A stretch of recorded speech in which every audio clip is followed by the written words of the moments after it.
Should be live, I think, by the look of it. Testing. So, okay. So, I will be doing a intro first, and then because I want to do a recording so that I can put it on Rumble, as this is a live stream only on the main channel. So I'm gonna do the put in the intro, and I just gonna do the recording. 5, 4, 3, 2, 1. Start recording.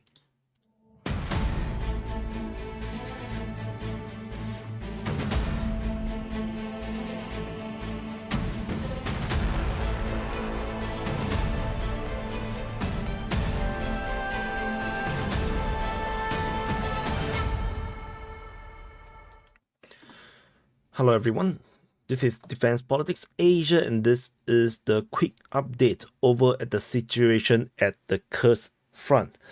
And we are going to cover some of these updates, the latest update I have. And I already did some coverage over on the situation at the Kursk front over on the situation report, and I will do some. There will be some overlaps because I try to update people who don't watch the situation report, and the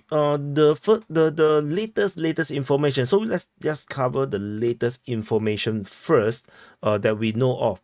So there is previous. So we talk about the Western Front first. The Ukrainian forces previously was mentioned to be fighting in the area of Kernevo. So there was this updates talking about Ukrainian forces attacking down the road towards Kernevo, and they go and come. They went and go back, but it seems like there is also disinformation or misinformation regarding this piece of information. With the latest information coming out from the pro-Russian sources, they say that some of these attacks, if not all of these attacks, may actually be fake. It's a radio game, so according to what they wrote radio game of the armed forces of Ukraine. So what we call this is disinformation, the signal disinformation. So in military, what we do is that the soldiers, the signalers, actually enter into the enemy's radio frequency, and then they pretend to be the units of your enemy, and then they give fake information, and it can be used as counterintelligence. It can be used as disinformation or misinformation to mislead the enemy. And it seems like there is some success in terms of that, in terms of conflicting and or confusing or murking the situation and appreciation for the Russian command. As I mentioned before, in previous updates, the Ukrainian forces are attacking in multiple areas. They send forces all over the place, small groups. Sometimes they use fast vehicles. They move all over the place, and then they don't stay in one place. So as a result, the Russian command have no idea what the hell is happening. They do not know where the Ukrainians are, and this is just one of these games that the military games that the Ukrainians have done. So apparently, some of these reports may not actually be even real, like the attack over on Ogovka or the Kremyannoy. This might actually never had happened before. That is the main situation right now, and the Russian forces have already arrived at Kerenovo region. They have reinforced this area, and the mayor of this area, the head of the village, says that there is actually no clash in the village, and however there is shelling at by the Ukrainian forces on the village. So that means that there is actually no fighting in this area. Maybe nearby, maybe, but it's not. So far, as a result, the Russian mapping so far has basically retaken all these lines. The entire area here is now re-established as Russian line based on Russian mapping. But of course, there's a high chance that this might not be entirely real. There might be actually Ukrainian forces, small groups that might be infiltrating in these areas here. But as far as I can tell, there is no geolocations to confirm such things. The furthest that we have is actually over at this area. This is the furthest that Ukrainian forces was geolocated, with a Ukrainian attack in the northern part of Novo-Ivanovka. So this is the furthest that we have seen the Ukrainians have gone over on this western flank of the Kursk offensive. And So what we do have, however, is this news: the Ukrainian forces have captured Snagorsk. According to our previous during the yesterday's reporting, basically on the SITREP, which is a few hours ago, there is all this fighting over at Snagorsk. We first have Ukrainian forces attacking Snagorsk, and then the Russian forces counter-attack. But it seems like this counter-attack has not been successful, as the Ukrainian seems to have captured Snagorsk. However, this is just a salient around here. The southern part is actually a river, the Reka Snagorsk. So the Russians can only attack largely over from the north. But I don't think the Ukrainians can hold this position so far. This is seemingly where the established front line is, because we are now looking at the front line slowly getting established. As I mentioned in yesterday's report, I'm not sure which one. Is it a SITREP or is it a Kursk offensive one? The early stage of the war is always going to be very confusing. Or maybe it's a frontline changes report. So we are now in the early stage of this offensive where the Russians totally are not prepared for this. They didn't really defend this area. They didn't entrench. They really treats the Ukraine war as a special military operation. They really thought it's just a special military operation. So they don't entrench and fortify their border. The Ukrainian forces broke in, much like how the Wagner private military contractor has done during their rebellion. The only difference is that for the Wagner side, the Russians have a lot of the Russian military did not try to stop the Wagner. And another thing is that there are also seemingly orders to not stop them.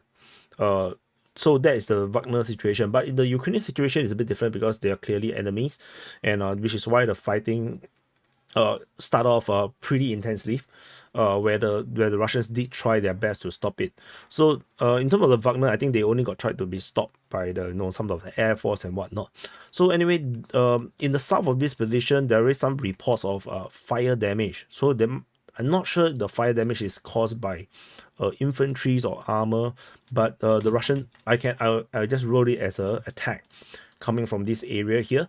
But this is definitely not some major offensive. Maybe they're just some troops that have arrived in this Viktorovka region as they try to reinforce the front line. Particularly, we previously have already seen fighting over at Gordievka. The Ukrainians did try to attack in this area, so there might be already Russian forces defending this area, perhaps even at Uspanovka. So it's just reinforcement coming in, and they are trying to hold a line to prevent Ukrainian breakthroughs. So this is what we are seeing now over this side.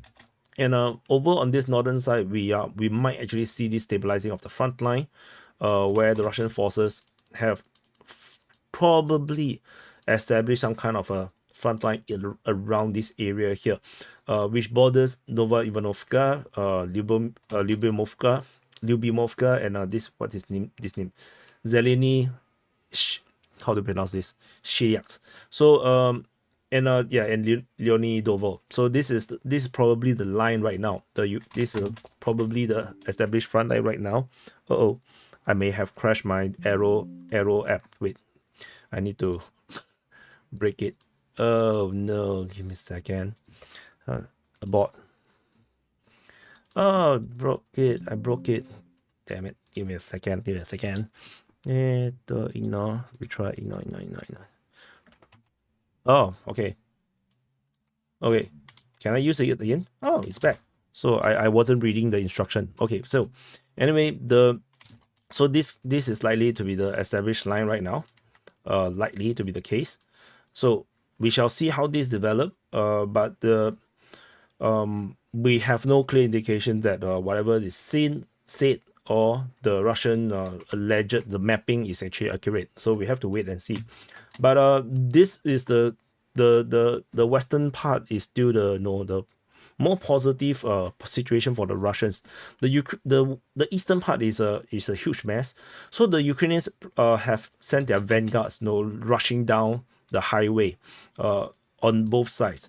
So these two highways go towards different direction. This one in the north, it goes all the way to Lvov, and in Lvov, this leads you eastward towards the nuclear power plant, the Kursk nuclear power plant. So, and for the other road, it leads all the way down to Kursk itself. Kursk is over here. So of course they could also pincer the nuclear power plant, and a lot of people are speculating that that is the objective. They're speculating that the Ukrainians are going to do it. They are going to reach the nuclear power plant, and at least 2% have talked to me, in personal message, private message, talking about the Ukrainians. It would be crazy that the Ukrainians would reach the nuclear power plant, or they think that the furthest the Ukrainians could get to the nuclear power plant. I just told them it's not possible. It's impossible for the Ukrainians to reach there, because I'm by monitoring this offensive, I don't believe they are able to do it. And another thing is that, based on my understanding of the Russian forces, the way how they fight, the way how they react to incursions, yeah, they are not going to reach there. And as we can see, the Russian forces have already started reinforcing this region here. We have already reports coming from the Prussian sources talking about the transfer of forces in the Korenevsky and Suziansky districts. So what are these two districts? These two districts is actually pretty huge area. So this one district, this the other district that was mentioned. Maybe not that big, maybe slightly smaller. I'm not sure. Something like this. So this is the two district, and the Russian forces is now streaming forces more and more into this area here, and so we are going to see the limitations of the Ukrainians able to advance very, very soon. And in fact, we are already seeing the limitations starting to pop up. They are starting to unable to push further, and one of these reinforcement was hit by the HIMARS in Rylis.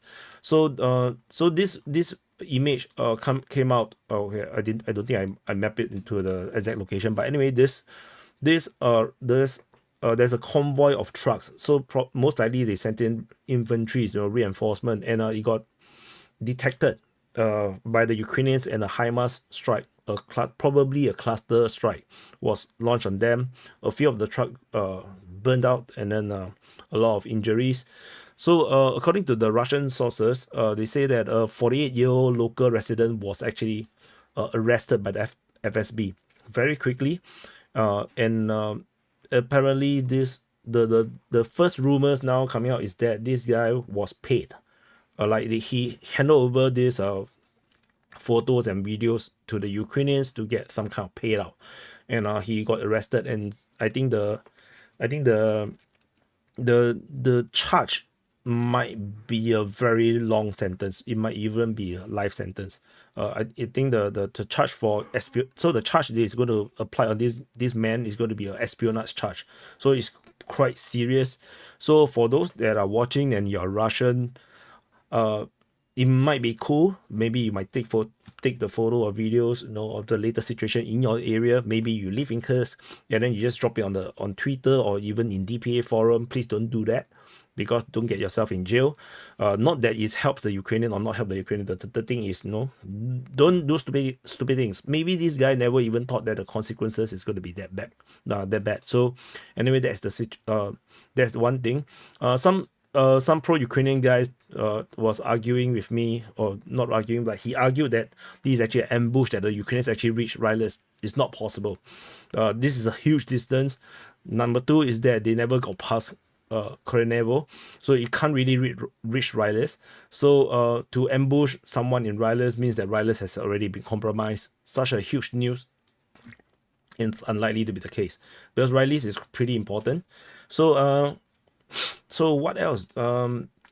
So okay, then another issue about other than the disinformation through the signal intelligence or signal disinformation operations, the another one is that the Ukrainians has allegedly hacked the highway cameras along the highway leading all the way to the Gulf, which is this highway, this particular one.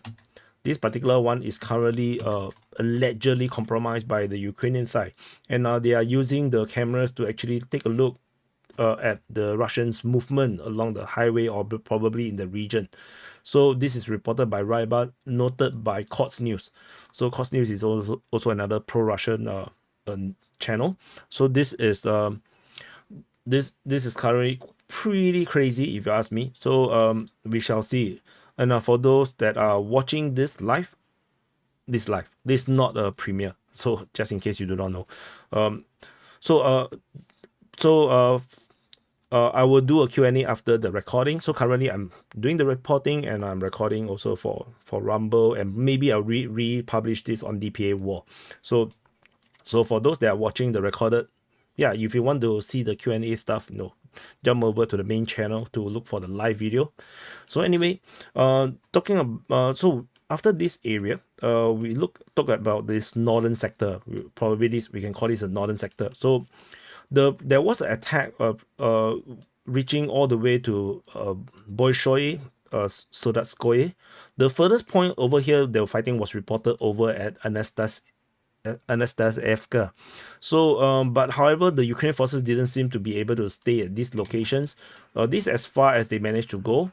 But it seems like the Russians have already re-established the lines in this area, because the furthest extent is not the Ukraine capture. The furthest extent is just them driving down the highway and try to, and then they got engaged by Russian forces, or they try to attack a certain place where they happen to be Russian forces. So this is the furthest that they have gone.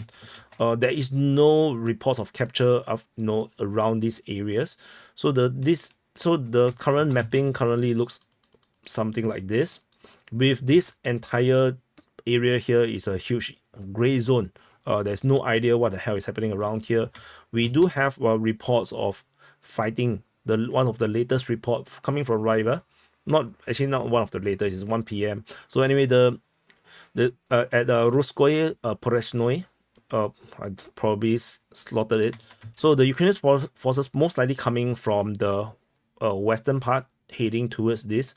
There's no news regarding Kositsa or Pravda or Ivashkovsky.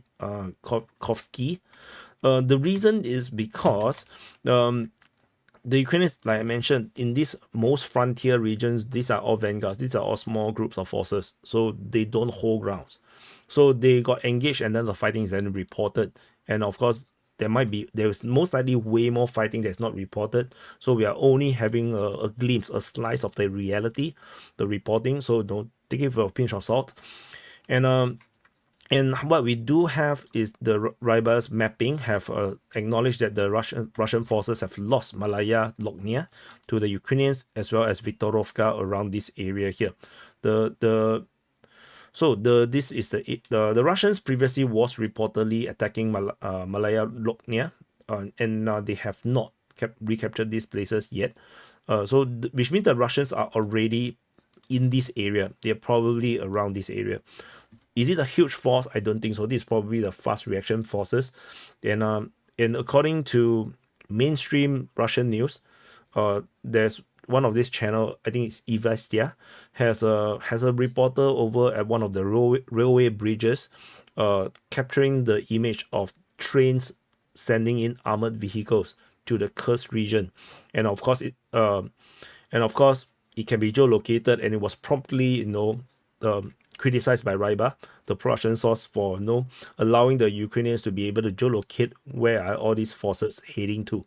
So anyway, that's the situation, which means the Russians are already deploying massive amount of forces to the Kursk region. So we are going to see reactions pretty soon. As I mentioned before, as this offensive first started, the Russians is going to take 3 to 5 days, at least 3 days, to reorganize themselves. So, and I think we are now we had just finished the 3rd day. So I think we're going to start to see the Russians starting to push back more soon. We are already seeing some of these reports of the Russians coming in, but I think these are just stabilizing force. These are not the real force that was going to launch the counter-offensive. So I think it's going to be another 2 days.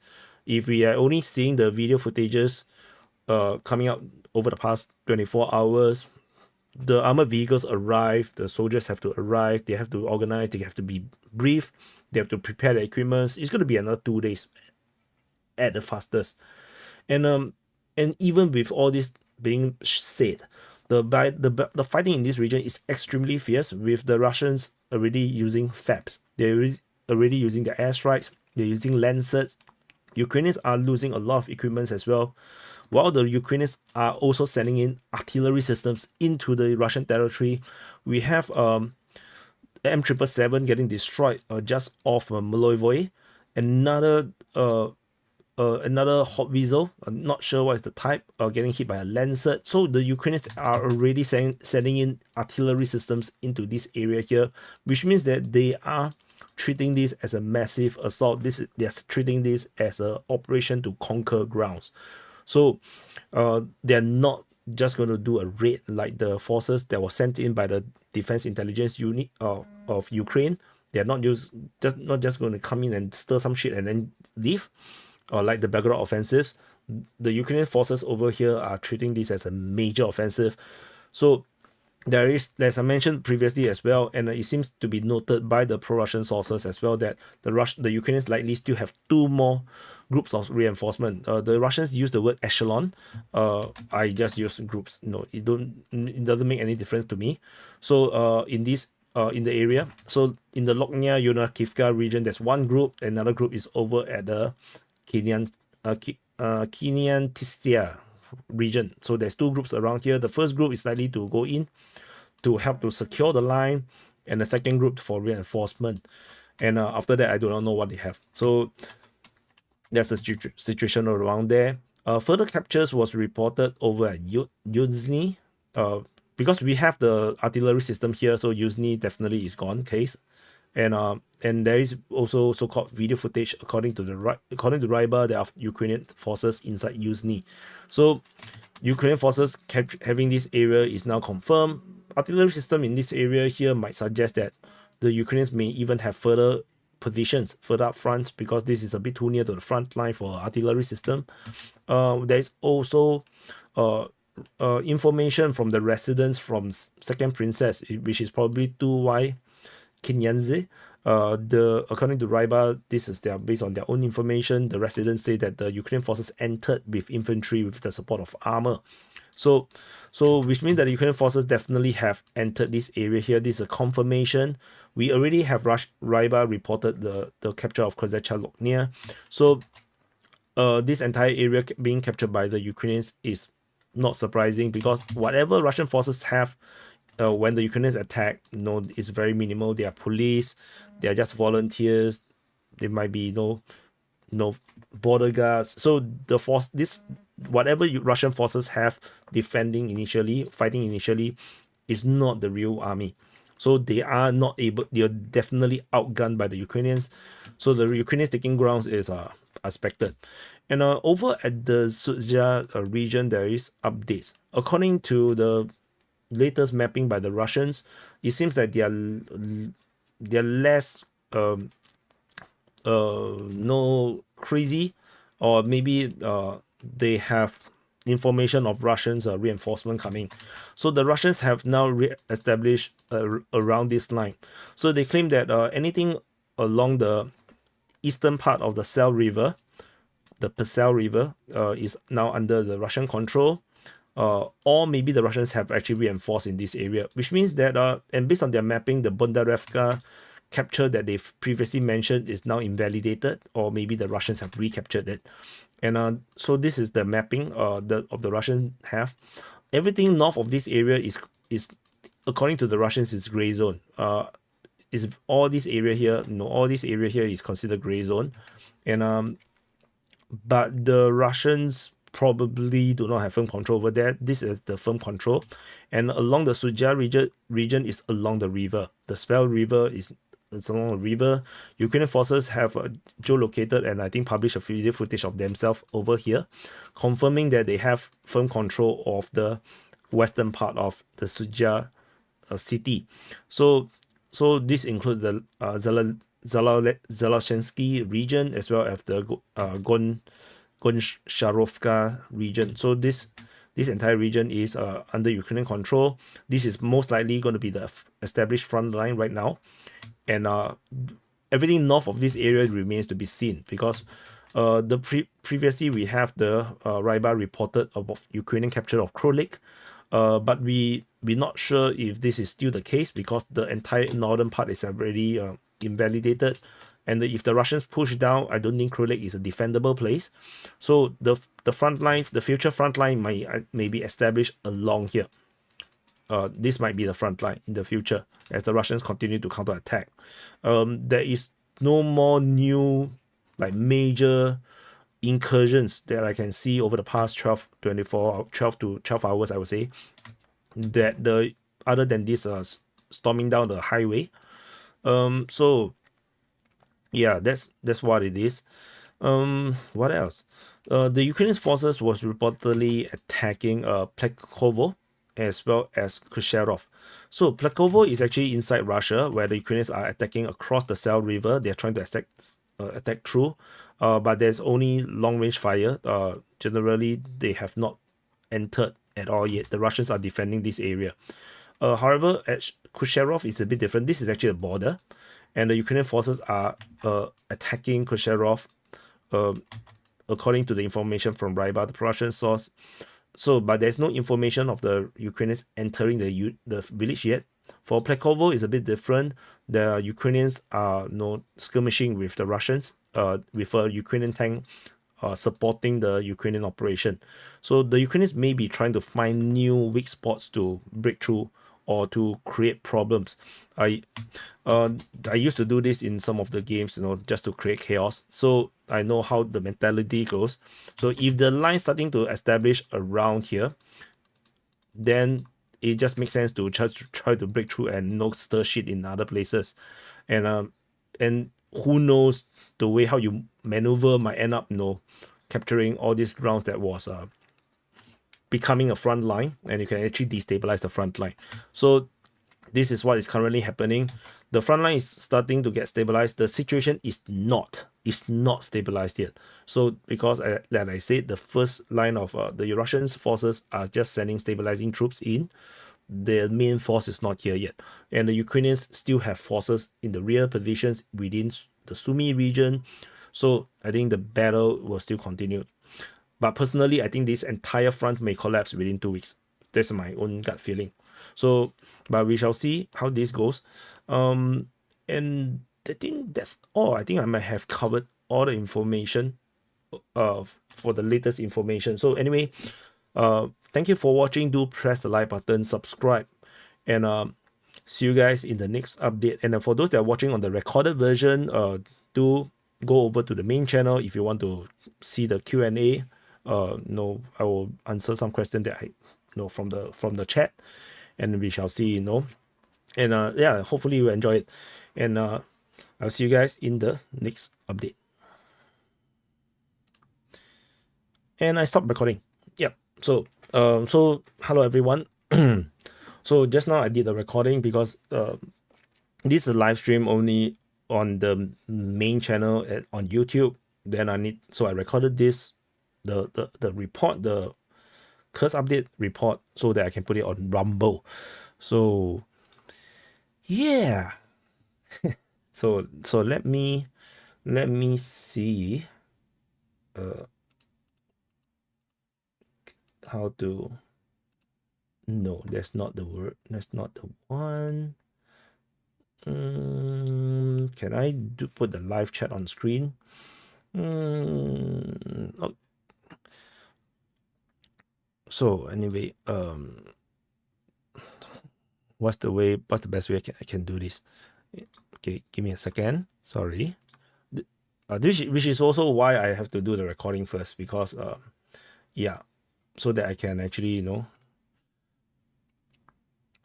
so that I can actually talk to you guys slower. So the recording come first, then I actually talk to you guys. So should I zoom in a bit? Yeah, then easier to read, right? So I can answer questions. So any questions, of course, those that do super chats, of course, I will answer first. because I'm a military industrial complex. I can't zoom out anymore. So I think just leave it like this. Okay, just leave it like this. So yeah, so far I can share some thoughts, my thoughts about the situation. I think the front line is getting starting to get more and more stabilized. I think the Ukrainians are not going to reach the nuclear power plant. So people are excited about this, no, but I don't think they're going to reach there. The reason being the initial push is too small, is too weak. So and this distance is just way too far. This is just way too far. You expect the Russians to not react for 60 kilometers. Yeah, it's just impossible. Oh, so Dieter say that I should promote the gaming channel a bit more. The content is awesome. Actually, I have a lot of ideas for the gaming channel. I just I just don't know how to manage my time to put everything. So anyone, hi everyone that is watching right now. I know a lot of people start to drop because they don't want to talk to me, so they just want to see the reports. But yeah, I'm getting fatter, man. I can see the lines are. No, I really need to exercise. It's always Putin's. It's all Putin's fault. No, always Russia's fault. Russian misinformation caused me to get fat. So I need to work out more. Okay. So Whip Union say that so according to Daniel Petrucci, they say that Whip Union sources say that the Russians stabilized the lines and counter-attacking some area. But that's exactly what I said, right? But the thing is, it's not stabilized. They're trying to stabilize. There are certain counterattacks which is reported, but there's also, you have to take it with a pinch of salt. The pro-Russian sources are the only one reporting on the Kursk offensive, and the pro-Russian sources might be coping. They might be coping. So, so take it with a pinch of salt. Like you say, despite the fighting, there's only 2 points, 2 sources, 2 information is talking about fighting. West of Viktorovka, and it's probably not this Viktorovka. There's 2 Viktorovka. So, and then there's another one over at Malaya Loknia. This is the only 2 sources, 2 information pieces that talk about Russians counterattacking. So there is actually that's all there is. So no, which is why this mapping, the mapping is clearer. Because I put in all the sources. So it's not just me talking and then you have to believe whatever I say, So just trust me, bro. It's not the kind of situation. And for those that want to look at this mapping, you can actually find the link in the description. I'm not sure if this description have or not, this live stream, but the usual reports that the description. You can go to defensepoliticsasia.com/Ukraine and you'll be able to find it. Let me go to defensepoliticsasia.com. So in case for those that are really new and you have never seen DPA's website before, that's horrible. How do I? Be nice. Okay, so this is DPA's website. I have make it very ugly by putting all these icons, but actually you can actually find the link to Ukraine over here. Okay, I should just do it like this. Okay, there's a link Ukraine. So there's actually some videos I put up here, some articles, but nowadays I'm very lazy to write. So if you go to Ukraine, you will be able to go to this page, and then you can actually find the map over here. Yeah, and you can actually see all the sources over the past 9 days over here, and then so all the information you can actually click, and then like if you go to the Kursk offensive, you can see the latest information. There is all the information with the source, the link to the source. So I don't make shit up. If I tell you if it's an analysis, I will tell you it's an analysis. What I think I will tell you I think. Then you know that I think. No, it's not. I don't make things up. So no super chats. So I just randomly answer questions. So anyway, if you need me to answer a certain question, just super chat. But if not, I will just randomly pick questions to answer. So we need a Russian version of YouTube. There is. It's called RuTube. RUTube. And Ukraine troll bots has invaded every YouTube channel about this subject. About what? Kursk offensive. If you are a DPA viewer, you will know that the Kursk offensive, I've never I never think of it as some magic pill. Because the magic pill would have them using all the 12 brigades that they have formed up for an offensive and went on to conquer Belgorod. But they didn't. They went to hit the wall in Zaporizhia line, and then that's it. So yeah, I don't expect that much of it. So anyway, I just going to read from below because if I scroll up, I can't really see what's the latest message. So I just going to answer the questions in the lower part of the chat, and then if the question went out, then it's gone.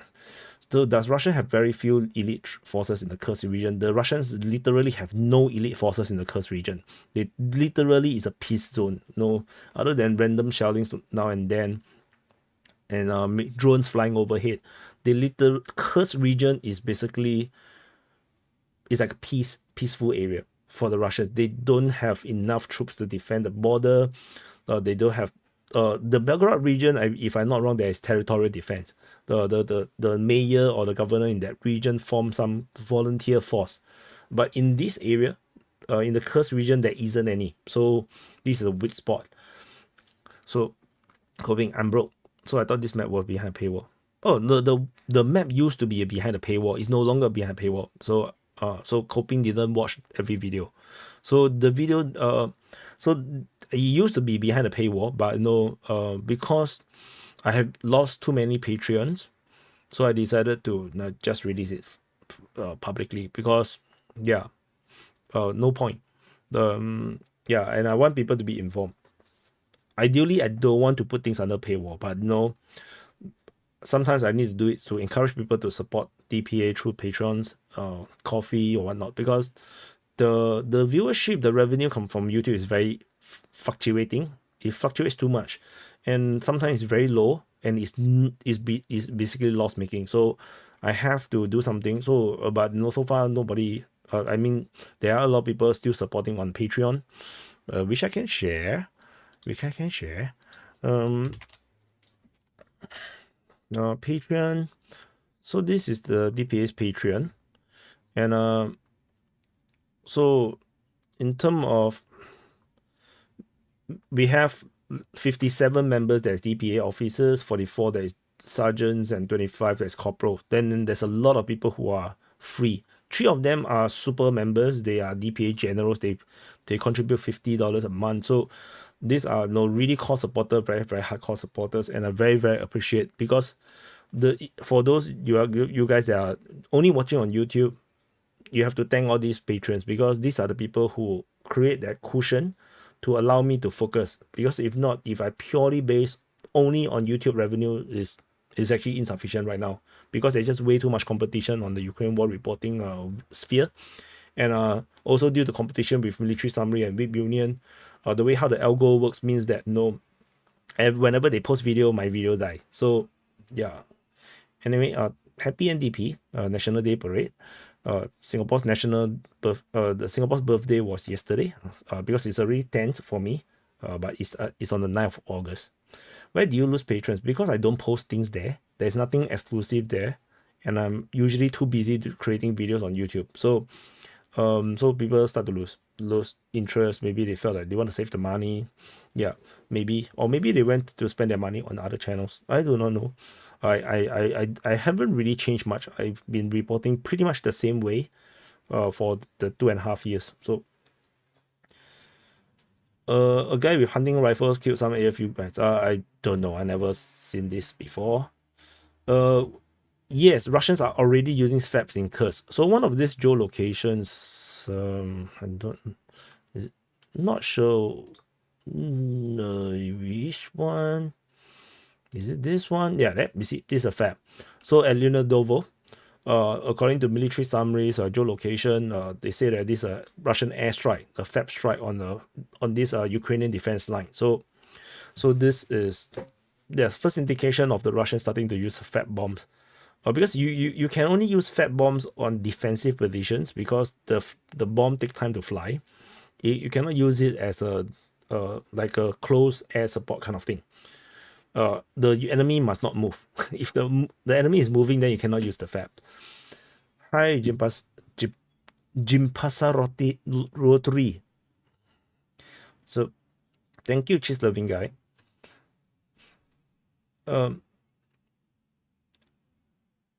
Yeah, so do you have a good National Day? Yeah, so what happened is that I brought my family. We drove to somewhere close to where the National Day Parade was being held, And hopefully we can actually see some of the fighter jets, the helicopters, and also see the fireworks. But it was drizzling.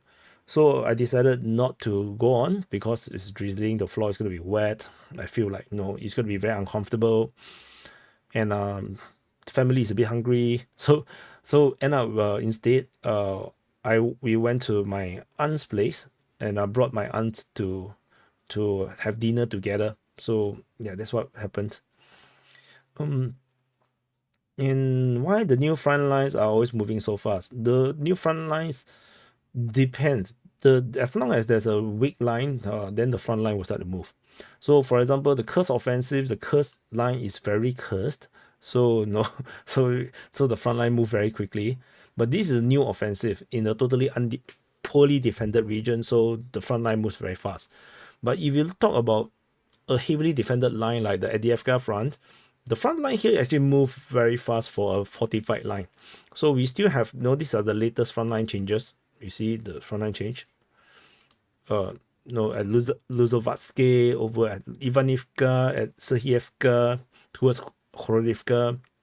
These are actually considered very fast because we're having frontline changes on the fortified, stable frontline, very fierce frontline, like almost every day for the past half a year or more. So it's quite crazy, this to have, like we talk about World War One style warfare. World War One don't even have this kind of movement. There's a lot of movement for World War One. Like in World War One they spent 50,000 soldiers maybe to capture 50 meters or 100 meters. So no. Thank you for the love. I love you too. And 3,000 fighting 3,000 for support could be also be 6,000 simply blah blah blah. So 6,000 piggies. So there's a lot of numbers being thrown around. There is 3,000. Some say 20,000. Some say 5,000. My gut feeling is, yeah, maybe 3,000 is the number. It makes sense. Like this is still a huge front line. Like let's say we just take the minimal front line. This is 70 kilometers. 70 kilometers. So let's say we have 3,000 divided by 70 kilometers. We are talking about only 42 soldiers for every kilometer. You know how long is a kilometer? So it's going to be very sparse, which is why don't expect too much. But that's of course my guess, and there's probably more in the reserve, but there's also a few thousands because 3 brigades. There's not that many soldiers in a brigade. So yeah, and I have to tell you also, for reality, Ukrainian brigades are not fully manned. Every single brigade is lacking soldiers. They are not 100% manned. They are always below 100%. So when they send in 3 brigades, maybe the full strength is only 1.5 brigade. There's a possibility. So Nagoi Anis asked about how long the Russians will take to expel the Ukrainians. I feel that the Kursk offensive will fall in 2 weeks. So we are already 3 days in. I think it will be 4 in 2 weeks, but that's my gut feeling. I mean, I might be wrong. If the Ukrainians dig a very good lines, yeah, then maybe they will hold on for a long time. But my own feeling is that it's going to be just 2 weeks. But yeah, but I might be overestimating the Russians. I may be underestimating the Ukrainians. So it's not a pro-Ukrainian, pro-Russian thing. It's just my gut feeling based on my feeling of the strength of the Russians and the strength of the Ukrainians right now. So why is the Russia underestimating Ukraine, the border regions? Because Russia is big. You have to understand, nothing happened without a reason. The Russians deliberately don't defend the borders that well because if the Ukrainians enter, they can use this as an excuse to ramp up the war. They can use this as an excuse to do more things, or to demonize the Ukrainians, or to do more mobilization. But I don't think the Russians will do more mobilization, because I have to tell you, for those that are not following Russian situation, the Russians have economy has boomed so much They're running out of running out of workers. They don't have enough workers to fill all the jobs because the economy is now booming too much. It's a weird thing. The the more the Europeans try to sanction Russia, the more booming the economy has become. So now they have to compete. They have to balance between workers and soldiers. They can't have both. They have to balance between the two. So they cannot do any more mobilization. That's the reality for Russia right now. So whatever soldiers that they have right now, they have to deal with it. They are recruiting new soldiers, new contract soldiers. Conscription still continue, but that conscripts are for defense. It's not for attack. So, but generally, the soldiering, the military have to offer crazy salary to compete for talents in the private sector. That is the current situation right now in Russia. They're not pulling people off the street like Ukrainian is currently doing. They are literally using extremely good pay packages to attract people to be a soldier. So, which is also why we come back to certain things about mid wave. There's people talk about the pro-Ukrainian side like to say the Russians go into big mid wave.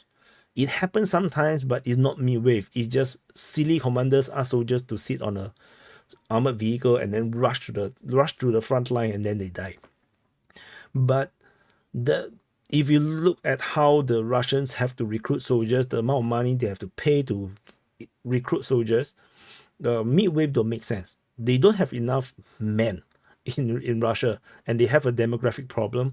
So no mid-wave don't is not what we imagine. But there are poor commanders, people die from poor leadership. That still is a reality in the Russian military. Similarly, the Kursk offensive is a good example of poor military leadership, especially in this side of the front line. So the pro-Russian Telegram channels, I can see that these OSIN people, the Russians, are very angry. They're very pissed off with the Kursk offensive. They are starting to dig out who are the commanders, who was the previous commanders, why did this happen. They are now digging. So expect some drama. Someone is going to get sacked. Someone is going to go to jail, I believe, on the Russian side for this Kursk offensive situation. Hail Mary. I what's the meaning of Hail Mary? I forgot. Hail Mary. Hail Mary is some meaning of Hail Mary. Prayer. So it's the beginning of a good thing. I think it's just another excuse for the Russians to conquer Sumy. Well, I don't know. This offensive gives me the feeling that the Russians are going to use the Kursk offensive as an excuse to annex Sumy in the future. Maybe not now, but in the future. So because they will say that because of the Kursk offensive now, they have to annex Sumy, for the security of their people. Then yeah. You want to draw a penis like this? This is actually a helicopter. This is a helicopter. This is the wheel. Then there's the rotor behind, and it's a helicopter. Yeah, they're very very old school helicopter. Largely attempt. Largely Hail Mary is a largely attempt. The like a Jesus take the wheel kind of thing. For the Ukrainians, this might be. I'm not sure if this could be the last offensive the Ukrainians can pull off, but the Ukrainians don't have a lot left to pull off. So to say that this might be the last offensive might be possible, but we have to put into considerations the Leopard ones are not here. The F-16s have not really come in big numbers. They still have big orders of CV-90s that is not delivered. So and they still have a lot of men. They still have a lot of men to mobilize. They just have to force them into the army. But of course, the Ukrainians are facing the same problem. They also are trying to balance the economy with the war. They cannot just recruit every single man into the war. They still need an economy because they owe too much money. This is a very sad situation for the Ukraine. So They owe too much money, so they cannot just destroy their entire economy by recruiting every guy.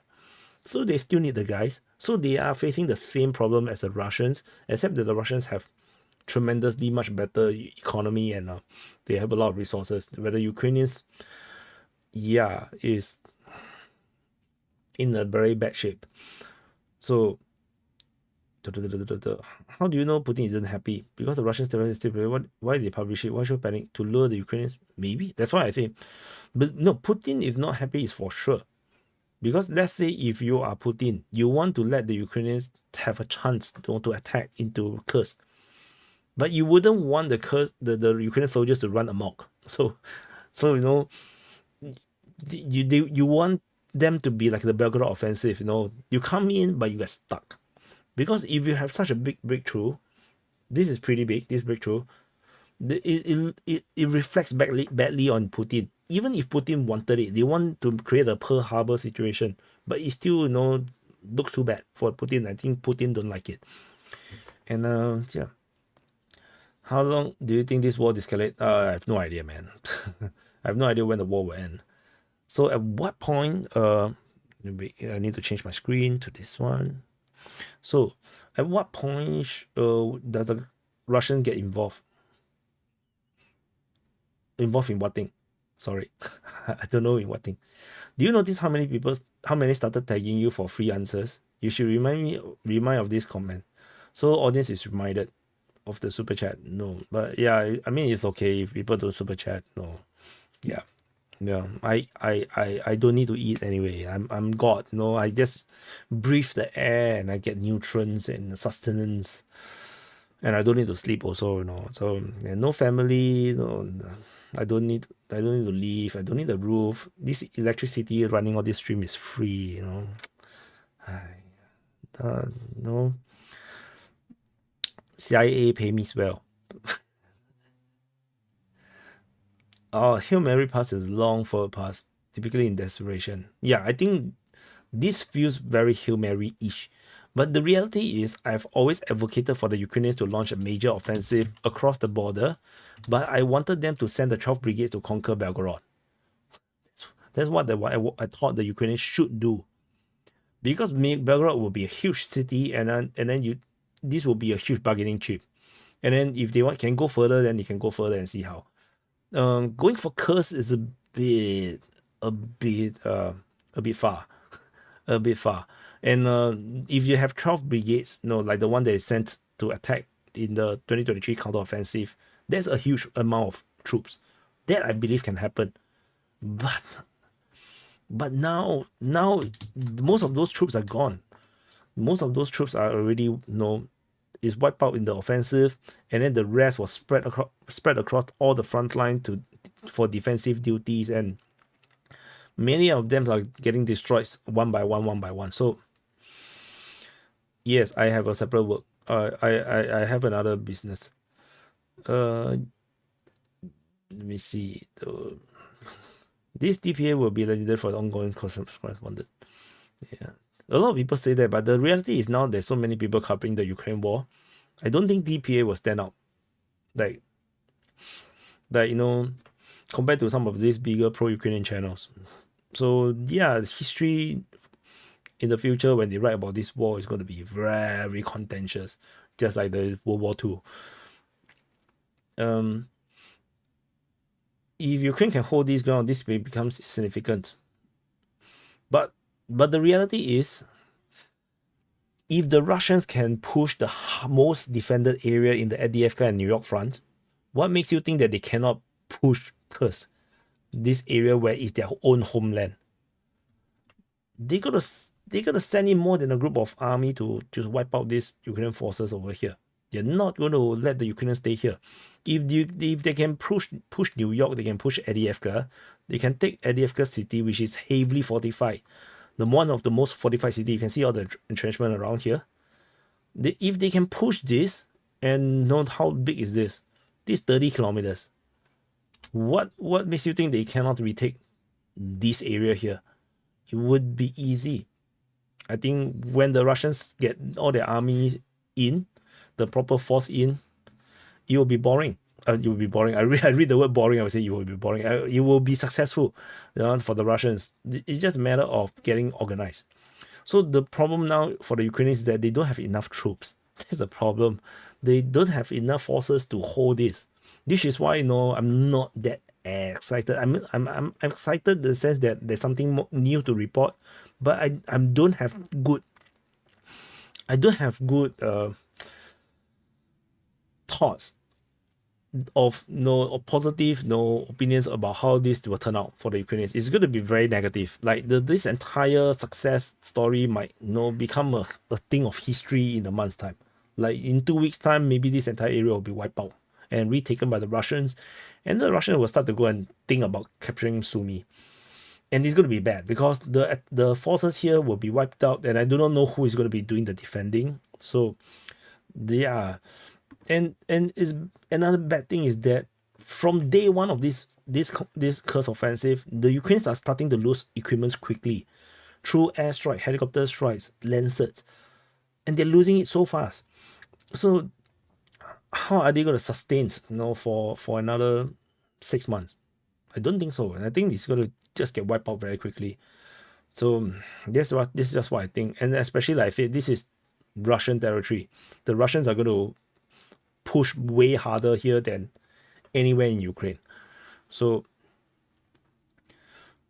yeah, why history only repeats itself? Because people don't learn the first time. Yeah, I always learn. I always learn, unless I do not know what I learned. If I don't know what I learned, I can't learn. I can't learn the lesson from something I didn't know I learned. So yeah, does Ukraine have enough money? No, they are already defaulting. So no, they have no money. It's just my opinion. Your content, you're smart. You should do more commentary than 30-40 minutes sit rep for gigs. Do sit rep every 3 days. Not very generalistic, but better content. I'm not sure. I'm not sure. I did a video of me doing a monologue, and then the video went to shit. And I mean, maybe because of the topic, maybe I was talking about what did I talk about? It's a good question. What did I talk about? What was the video that I did a monologue on? Regional war. I talked about regional war breaking out in Middle East. So only 3.8k people watch it. So that, and then that video also got demonetized. I earned $3. I earned $3. So yeah, it's a bit sad. No, super chat. Yeah, super chat. Unstoppable 172 says, do you think this will severely impact how much equipment they will get from now on? If they lose, then they will no longer receive equipment. I think they are already not receiving equipment. That's the problem for Ukraine right now. If you look at the amount of equipment that they are receiving in 2023, in 2024, it's very little. They are receiving so little stuff. Even in 2023, in last year, they are receiving most of the stuff prior to the counteroffensive. After the counteroffensive has started, they don't really seem to be receiving much. And 2024 seems to be even worse because no one have anything to give. And whatever they have on the European countries, they are reluctant to give because the stuff that they have are also very expensive. They cannot give everything. Even Patriots, the number of Patriots system that they give to Ukraine is pathetic. It's too little. You need to be giving like 50 sets, in my opinion, for such a big country. Ukraine is a huge country, I'm not sure if people do realize that, from top to bottom, you're talking about like 600, almost 700 kilometers. 700 kilometers is like almost the entirety of France. Or maybe from the other angle. Yeah, it's almost France, the size of France, but it's bigger than France because the width is bigger. We are talking about bigger than United Kingdom. It's a huge country, man. They really need more, and that's a sad thing. And that's a sad thing about the pro-Ukrainian crowd. I think most of you guys are neutral and pro-Russian, because that's the viewer base of DPA. But no, I personally I don't take sides. But the thing is that in the early part of the war, in the first year of war, I was telling the pro-Ukrainians, especially on Twitter, I said, Ukraine need more. I was half being sarcastic. I saying that they need at least 4 aircraft carriers, 200 F-18s, and no how many hundreds of tanks. But the reality is, people don't. They think that I'm trolling them. Like, they think that I'm being sarcastic. They know. They're not realizing that I'm literally trying to tell them there's not enough. You need more. You need more.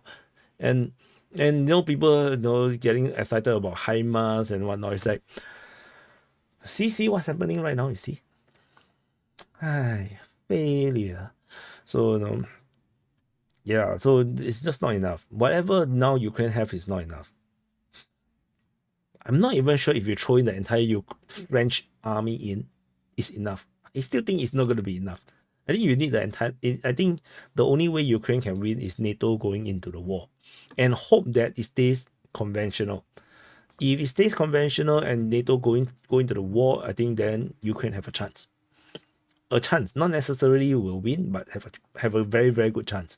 But if NATO goes into the war and Russia goes nuclear, then there's no chance. There's just no chance. So yeah, I'm neutral, pro trade, and pro tampon. I'm not into tampons though. Yeah. So Finnish army is finished, man. So which scenario can this Kursk offensive turn out positive for Ukraine?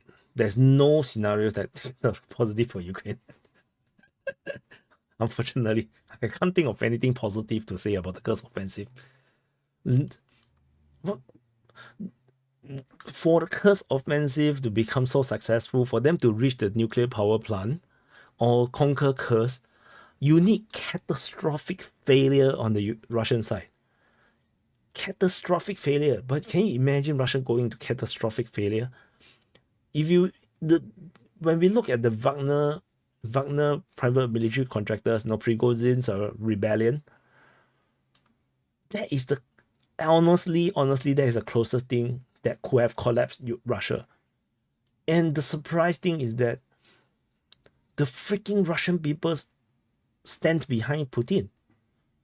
Very, very few, if anyone, actually supports the Wagner revolt. That is impressive. That even in my most my most positive, how would say, my objective opinion was that there will be maybe some units may defect and really side with Wagner, or maybe some big portion of the civilians may support Wagner. It turned out to be zero. No one goes against the state. Everyone backs Putin, and that's illuminating, which means that the Russia is way more united and way more solid than people imagine. Even me, even when I'm so objective when I look at things about Russia, I also believe that there might be more, people that may have support Wagner. The civilians support, but they don't support the rebellion. They support Wagner, but they don't support the rebellion. So yeah, and then Prigozhin just throw in the towel before they even reach Moscow, because they realize that they have failed. No one is backing them. So have you heard if anyone from Singapore is fighting in Ukraine? No, zero. No one is fighting for Ukraine. It's against the law. This guy lacks qualification to pretend to be an analyst, military analyst. I don't know. I was in the military for 6 years working in the intelligence. I'm not an officer. I don't do military analysis during my days in the army. Because to do analysis, you have to be an officer, or you have to serve because I'm a specialist, so you have to be at least 8 years into the job. I left at 6 years. So you have to be 8 years, at least 8 years, because you need the rank you need to rise up the rank to go into the analysis department. And usually the people who are doing analysis is more than 10 years. So I don't do analysis. I do other stuff in the intel work. But yeah, lacking qualifications. Wait till you see the qualification of the rest of the YouTubers that is way bigger than me. Wait till you look at their credentials. So don't be too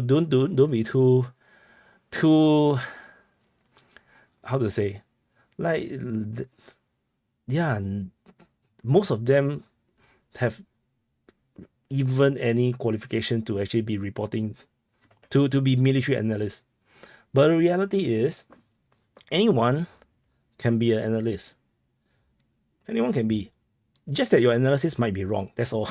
Anyone can do it. The ultimately, even let's say Denis Davidov is not a military guy. He was a pilot. But doesn't matter. Even if the information that he put out is wrong, it doesn't matter. Because he's a millionaire now. He's a millionaire and you are not a millionaire. So he wins. So and if I'm not qualified, it doesn't matter. I'm still getting paid a full-time job. Yeah. So I'm still getting a full-time job salary, just by reporting on YouTube. Just that I would say that the difference is motivation. When I started reporting the Ukraine war, the most important motivation was I don't believe the mainstream media will be telling the truth, because I have my experience with mainstream media so much to the point where I realized that if I don't do the mapping myself, I think I will be duped. So I started to do my own mapping and I do my own reporting. Since DPA was already a thing since 2017, is it realistic to say Russia doesn't want all of Ukraine since they can't realistically control all territory, even in the future? Yeah, I don't believe Russia can conquer all of Ukraine. I mean, they militarily can conquer all of Ukraine, but they are not going to subdue all of Ukraine. So they won't take all of Ukraine.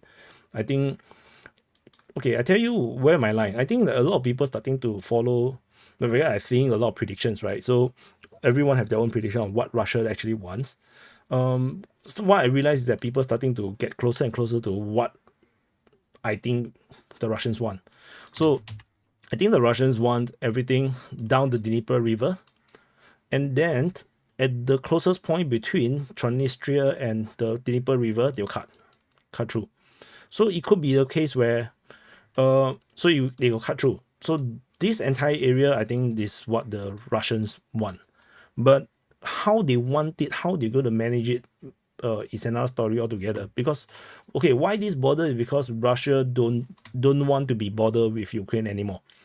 So which means that I believe that the Russians, they may give Chernihiv, okay, let's use another color.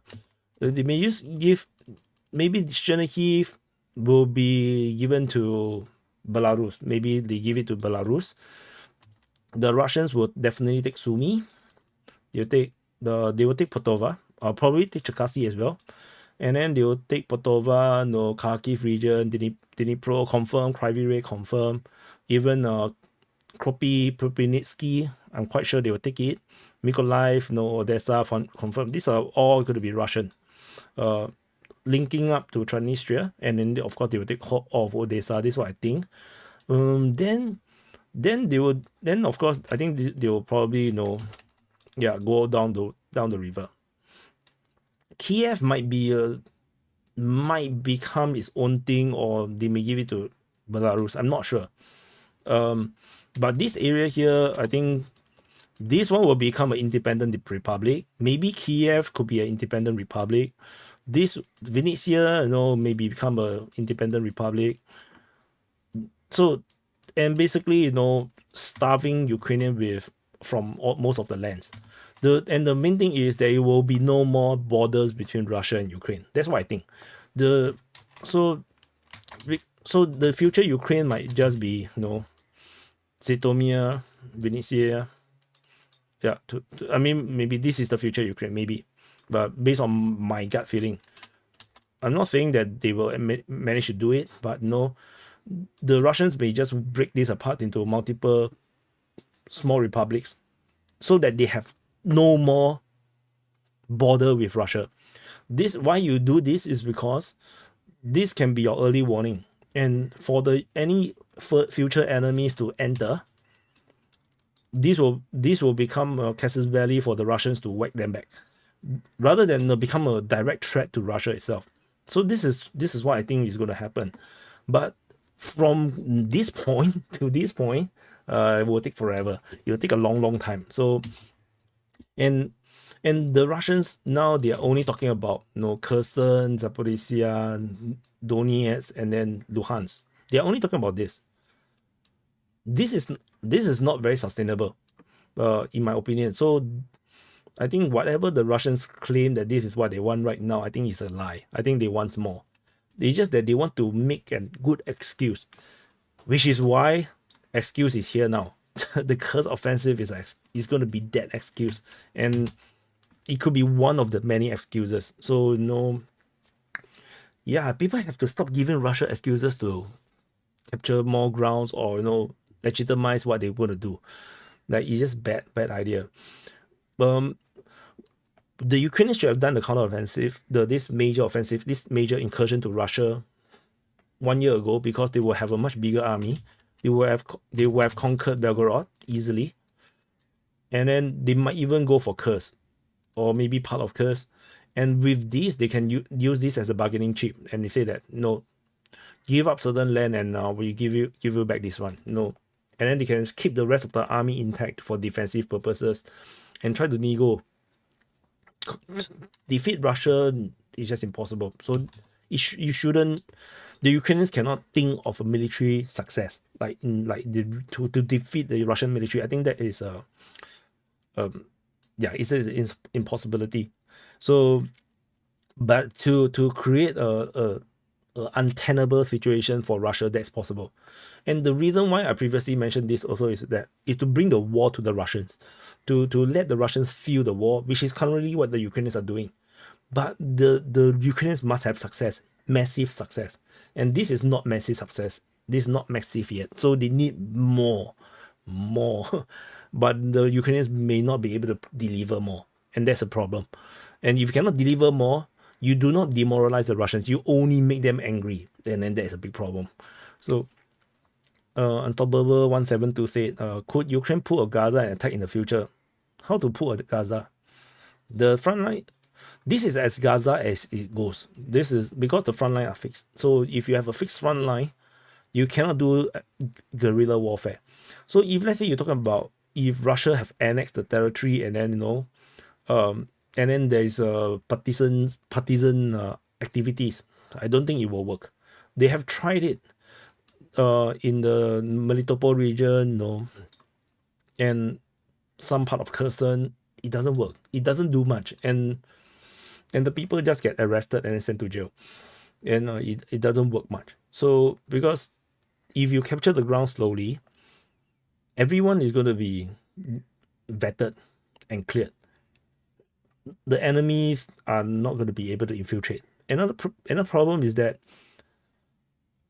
when the people get absorbed into Russia, and then they saw all the benefits that they can get, the passport, the work, the money, the grants, they will also second question themselves. Why fight for Ukraine? You know what I mean? A lot of Ukrainians have defected to Russia, particularly the women, where they have so much more benefit in Russia, where they just have a much happier life. So that's a big problem. That's a big problem. Like the question of why should I fight for Ukraine if I'm Ukrainian is a big problem sometimes, because you have to really love your country, and you really have to believe in your leadership to fight. And that may not be the case, because Ukraine have been mismanaged for a long time. So yeah, unfortunately, is your opinion that Ukraine will win? Yeah, I mean, depend on how you define win. Ukraine could win, but depend on how you see it. Like, if Ukraine can, like, for example, whatever front line there is right now, and this becomes the new border for Ukraine, that's a win. That's a massive win for Ukraine. The problem is Russia don't want that. Russia wants more. And if Russia wants more and Russia will not stop the war, then Ukraine have to fight. And then I don't think Ukraine can win that. Unfortunately, that's a problem. Why am I fighting for Russia? I don't think you understand Russians well enough. If you talk to Russians more, I'm quite sure you can find Russians to talk to. Most Russians, I'm not saying all, there's no such thing as all. Most Russians are, they love their country. That's the thing. They trust Putin, they trust their leadership. They know that they have problems in the country, but they believe their cause in Ukraine is just. That's what the Russians think. So, and it's very hard. I mean, if they don't believe in it, then Wagner's revolt may have succeeded, would have more supporters, but it's unfortunately they're not. They failed so badly to the point where I have to even revise my own perception of Russians, because they are way more resilient than I thought. So yeah. And anyway, Wagner is a bad influence on Russian military anyway. So the Wagner's way of fighting is extremely terrible, too wasteful in manpower. So the mid wave, sending infantry to get shot. That's a Wagner thing. Wagners are using prisoners as ways to find where the Ukrainians are. That's what the Wagners do. So don't idolize Wagner too much as well. No, Wagners are not good people. So especially when they did using prisoner soldiers, they are extremely reckless. You look at the death number, the number of killed soldiers under the Wagner command is huge. So many people die under Wagner's, because the way how Wagner fight is totally disregarding of human life. Yep. Hi Simon, yes, it's a live stream. So just now I was recording the Kursk update, and I felt like I need to tell people this is not a premiere. So I live in a western Ukrainian city of 240,000 people. 45,000 people are in Telegram track conscriptions or officers on the street to avoid them. No one wants to fight. Yeah. I can imagine, because it's really hard. Because how to say, it's just like the situation in America. I'm not sure how well versed you guys are with the current situation in the US politics. United States 20 years ago, like the 9/11 era, people are willing to sign on to the military and fight. They really believe in their country, because the United States was not doing that bad 20 years ago. You tell the Americans now to sign up to the military to go and fight a war overseas, they're not going to do it. This is what leadership in the country does. If the people do not believe in their country, they do not believe in their leaders, their political leaders, they don't believe in their system, they don't believe in the culture, they believe that this country is not worth dying for, then people will not fight. America is going to have this problem. The same thing is happening in UK. United Kingdom is struggling to recruit soldiers. Same thing is France. A lot of French do not want to sign up to the military. Why? Because they already, everyone in this Western aligned world, many of them start to feel betrayed by their government.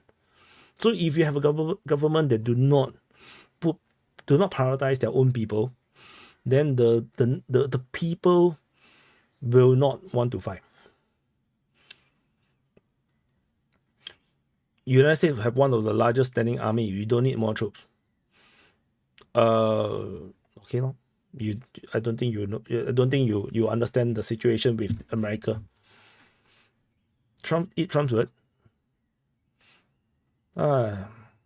Merciful terrors. So anyway, so see what else. I mean, you can believe what you believe. I believe what I believe. It doesn't matter. Let's hope that we will never find out. But as far as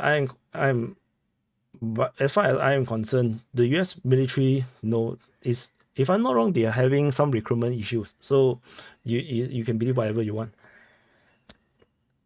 I personally know an ex-MIC guy, 180% IQ, amazing. Military Industrial Complex.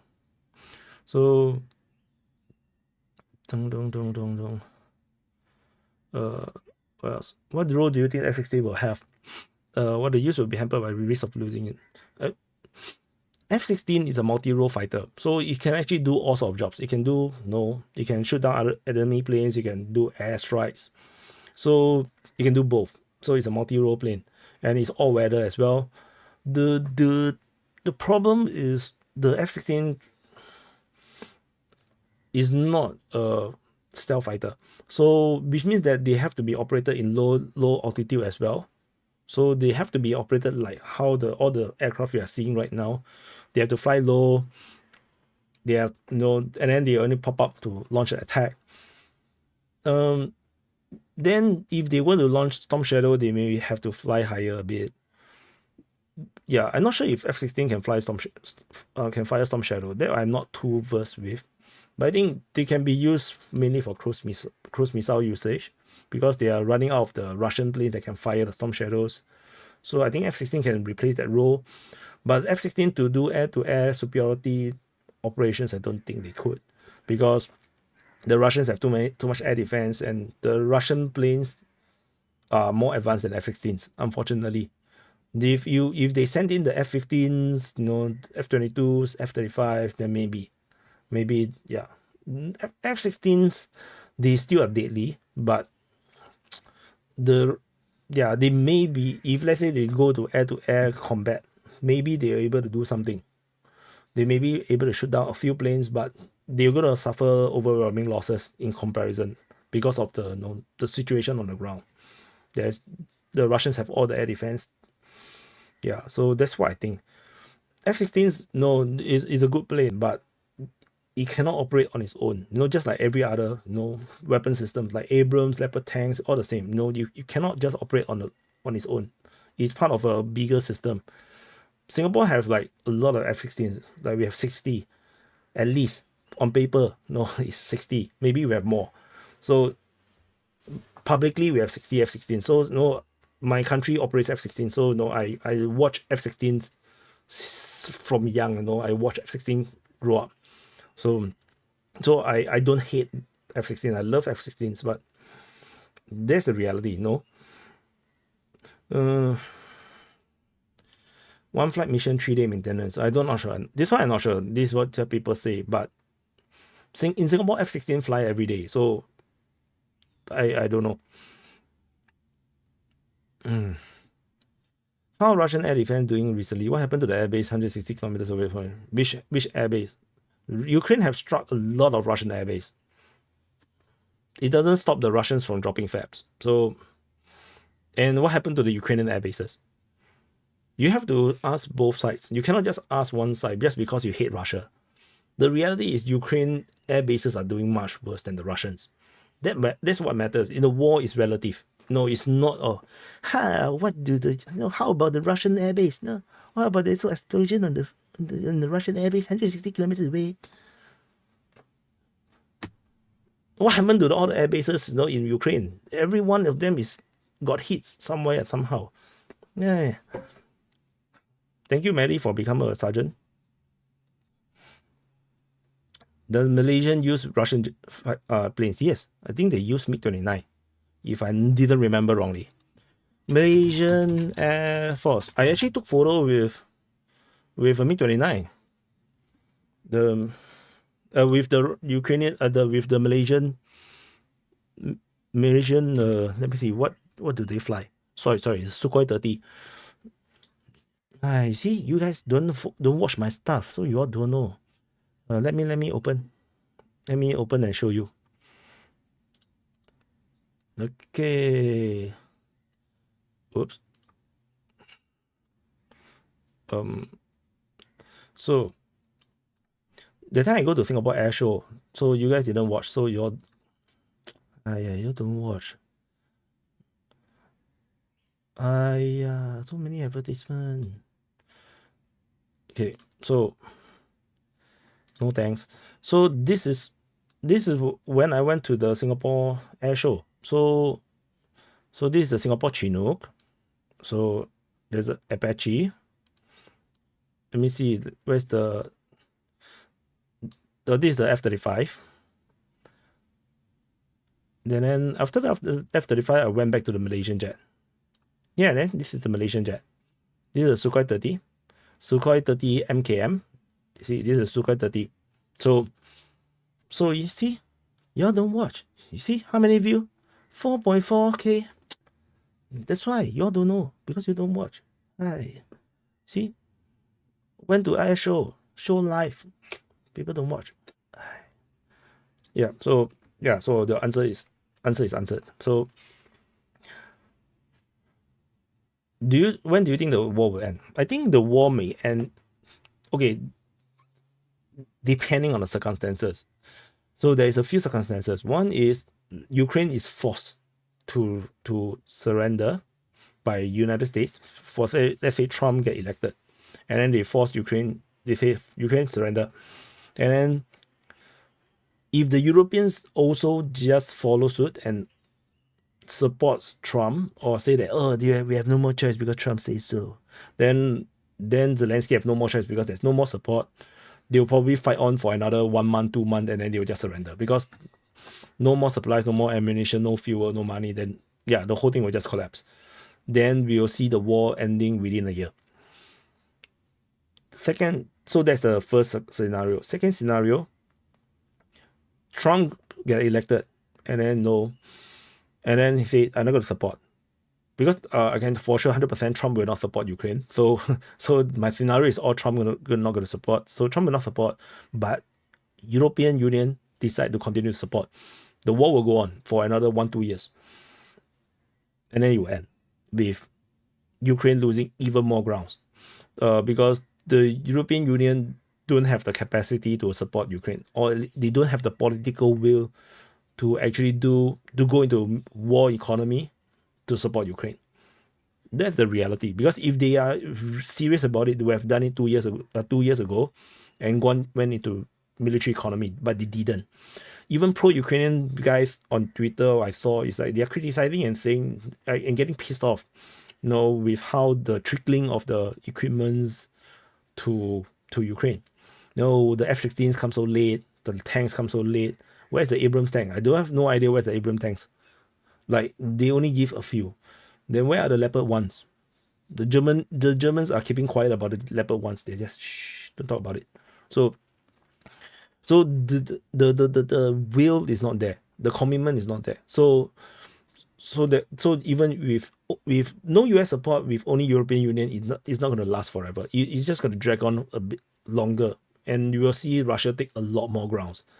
So the third scenario is Trump losing the election, and then you have Kamala Harris as president, and then she go all in, and then accidentally start World War III, and then you'll see NATO entering Ukraine. Then the war will never end. Then we will never know who will win, because maybe I will be dead because it's World War III. So I don't know. Would you like Singapore to join BRICS? Yes, I think Singapore should join BRICS, because BRICS tentatively is not a political thing, it's a trade thing. As long as it's a commerce thing, Singapore should join. But the thing is, Singapore don't dare to join. The same situation with Indonesia. Indonesia don't dare to join because because the United States is it may not be happy about it. So Indonesia don't dare to join, Singapore don't dare to join. So that's the reality right now. So what else? Like I said, those that went up, I wouldn't be able to answer everything unless you super chat. Shark Hunter, hello, I've been watching this conflict on your channel since 2022. How do you think the conflict will go on in the near future? I think the Russians want more. They definitely want the whole of Kharkiv. They want the whole of Zaporizhia and Kherson, that's for sure. I think they will want Mykolaiv.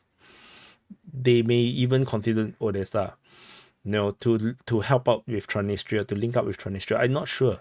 The problem is Putin is unpredictable right now, in the sense that what he wants. He is very conservative. He's very reserved. But there might be a bigger game being played that we are not seeing, and that's a problem. I do not know what's the big game. So yeah, that's very hard. May I ask why you left the military? Because I want to chase my dream. I don't like the in the military, everything is predictable. And by which in Singapore, at least that's for Singapore. You know by which year your what rank you earn what salary. That's Singapore military. So, and I don't like that predictability. Another thing is that because I didn't manage to get to the officer corps, because a lot of blocks here and there, no luck. There's certain so unlucky streaks. So yeah. So if I'm not an officer, and I think I will still leave the military if I'm an officer, because I will go into the officer corps and realize that I cannot compete with the scholars. So it's like, so I will probably leave either way. So I have my own dreams I want to chase. So yeah, I left the military. Yeah, so that's it. So I joined the military with the plan to leave the military. So I have never wanted to be a career soldier. Will you marry me, Asia? I've been following you for 2 5 years, but haven't even seen your face. How to marry you? Left the military to be a movie star. I don't think I got the movie look. I'm not handsome enough for movie. It could be a trap for you, Ukraine. I mean, this looks like a trap, but the trap has played out badly for the Russians. This is what I think. Like, it's a trap to want to lure the Ukrainians into doing an offensive into Russian territory. That's what I think. But I feel like the trap is badly played, and the Ukrainians have ranked amok. Like the amount of grounds that the Ukrainians managed to went to is a bit too much. So for the Russians' preference, that's what I think. And there's always this possibility that the Ukrainians managed to entrench themselves and stuck in Russia for a long, long time. That's also possible. Although I don't think the Russians will allow that to happen, but no, hard to say. Yeah. Thank you for your time. I'm a fan. Keep good news of Russian victories coming. Thank you, Shane. But I don't decide whether Russia will have victories or not. No, it depends on them. You need to tell the Russians to fight harder. Then maybe you have more victories. The same advice I give to the Ukrainians. Tell the Ukrainians to fight better, fight harder. And have you seen Chinese female boxer getting stole the win by the judges against the Algerian? No, I haven't seen that. I'm not that interested in the Olympics. Yeah, and I've been very busy with Ukraine war, so I don't have time to watch the Olympics anyway. Will military help China war with Taiwan? 30 years ago, 40 years ago, yes. Today, no. I believe that we used to have a treaty. I believe, maybe a secret one, with Taiwan. That because we have to understand, during the Cold War, Singapore, despite we are non-alignment, we are actually pro-West in the sense that just like Thailand is non-aligned, but they are also pro-West. So during Vietnam War, like Thailand sent troops into Vietnam too. So to help with the South. So, and it's a Cold War thing. It's the fight against communists. So if Taiwan got invaded by China, there's a high chance that South Korea, Japan, Thailand, Singapore, Malaysia, all will enter to help out with Taiwan. Today, no. Today, the Cold War is over. They don't think Singapore would do it because it's not beneficial to us. Yeah, I think we will just sit and watch. There's no reason unless we are being forced into it. For example, the whole world condemn China, and the whole world start to sanction China, like the United, and you have to be more. You have to be even more than what the sanction and the condemnation on Russia is. You have to be more than that. You have to be really everyone. Then there's a chance that Singapore will enter. But even that, Singapore have never sent combat forces on an offensive mission. We always sent medics and engineers. And then the soldiers, the infantry that we sent are just to protect our engineers and medics. So I would think that it will be the same thing. We will not send combat troops on combat missions in overseas conflict. So yeah. But it will be the Americans that will be the one, fighting in Taiwan if there's any foreign troops, or Japanese. Japanese have a treaty with Taiwan, so yeah, I think Japan will be there. Yeah. So, anyway, it's 6 a.m. So I think I should sleep. I should sleep. So anyway, So how long was this? This is 1.5 hours. So yeah, 1 hour Q&A. So I think that's not bad. So thank you everyone for the support, for the watching, and for those that don't like me, yeah, it's okay, but don't cope so much. The reality, you will find that I'm correct most of the time. Then yeah, and then it's never too late to repent. Is there bureaucracy and corruption in Singapore military? There's a lot of bureaucracy in the Singapore military. Is there corruption? I don't think so. I don't think so. Not in the Even if there is corruption, it's not in the way that you think it is. Yeah, is not in most countries will not be considered corruption. That's why I think bureaucracy a lot. There's a lot of bureaucracy, which is why I don't like it. So anyway, thank you everyone for watching. So do support the channel, and yeah, press the like button. And yeah, I'll drop the DPA intro. Most of you guys probably missed it, and then I'll see you guys in the next update. Will be Frontline Changes report. Yeah, I'll see you guys in the next update. Bye bye.